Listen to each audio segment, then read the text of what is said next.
It is time for the 2014 Wards 10 Best Interiors evaluations, and we started at the beginning of February.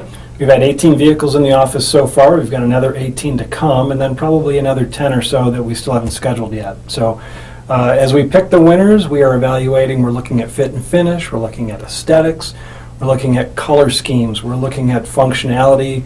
We're looking at comfort overall, value. So those are the key criteria that we use in picking interiors.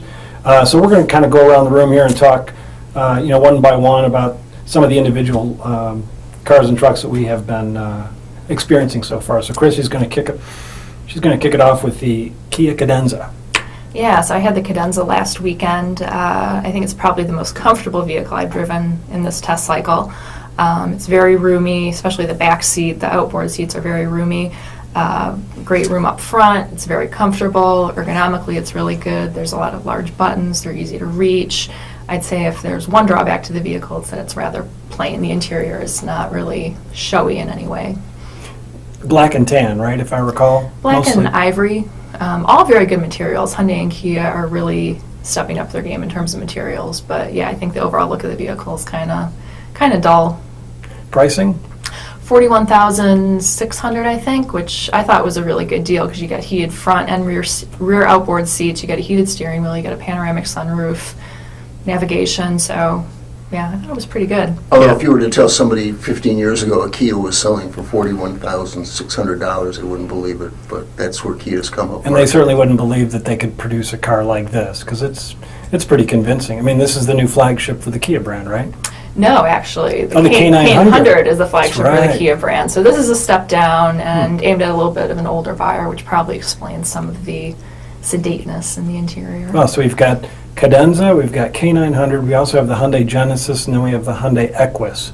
It's a lot of entries. Up-level models for Hyundai Kia, for sure. Yeah. I mean, this is the direction they're both moving in, and so far they're having some minor success. We'll see what the future holds. You weren't crazy about the pricing. Yeah, I thought it was actually $5,000-$6,000 more than I expected when I got out of there and I looked at the sticker. So it was a little bit, it was comfortable, roomy back seat, very sedate, no real wow factor to it, and I thought it was just a little bit higher than I would have thought.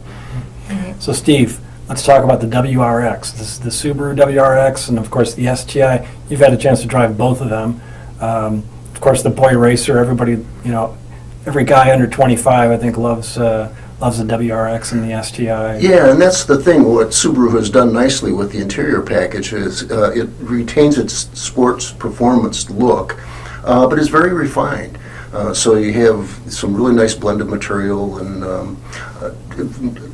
nice touches here and there, but you have the sports-oriented instrument panel and you have the downsized steering wheel with the flat bottom, and stuff like that.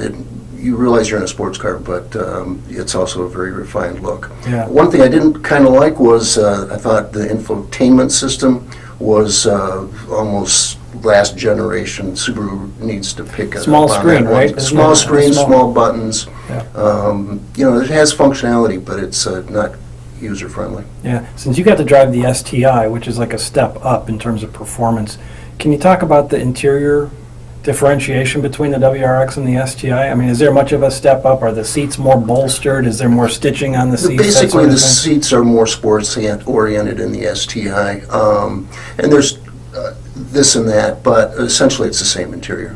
The real difference is under the hood and with the chassis. Sure.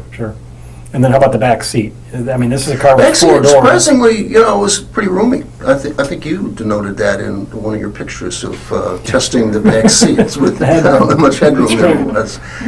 Good. All right, so let's talk about some Cadillacs. Now, we had Cadillac CTS V Sport, and then also the ELR, which is the Cadillac version of the Volt. So, Dave, tell us about those two Cadillac interiors. Well, I still, even though it's been around for a while, I really still like the Cadillac look. I think aesthetically that design works very edgy, well. very clean.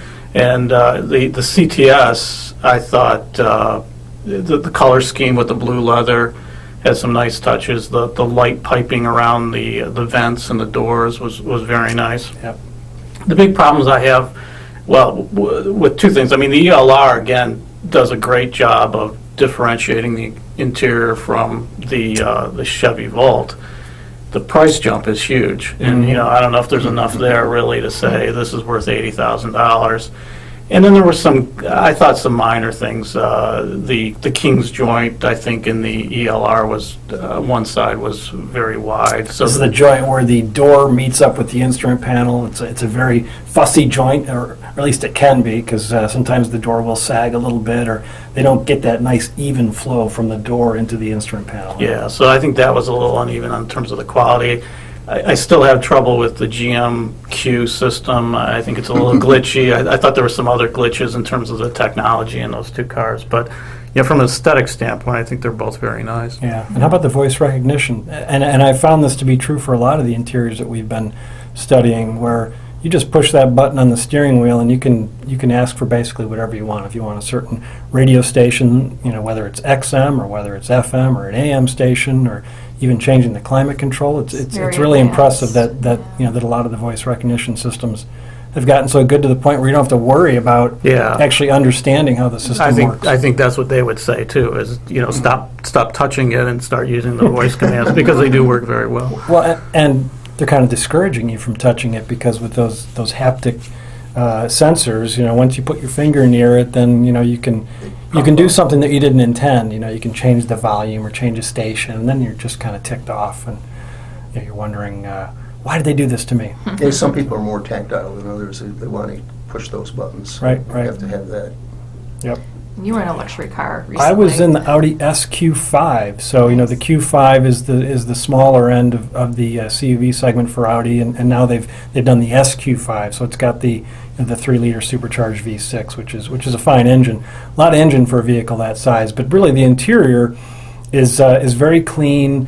But it's mostly black. I mean, I wouldn't describe it as black, but the spec sheet says black interior, but it's more like a gunmetal gray, and then it's got nice distinctive white stitching, and then there's really nice carbon fiber bits on the dashboard and on the center console, and that center console treatment, especially when you come in from the side of the vehicle and you look, and if the light is hitting that carbon fiber trim just right, it just really pops. And then of course Audi just really does metallic trim really well, and the whole thing just looks and feels like an Audi. It's really nice. They do interiors well. We've always really liked Audi interiors. Does it progress the Audi interior? That's an excellent question. I mean, that's what I wrote on my score sheet was, yes, it fits with the Audi family, but does it raise the bar for Audi interiors? I mean, the bar's already pretty high for Audi interiors as far as I'm concerned. Well, we were going to try to keep this to 2 minutes, and we shot well past our limit, so we're going to come back with more of these updates in the days and weeks to come.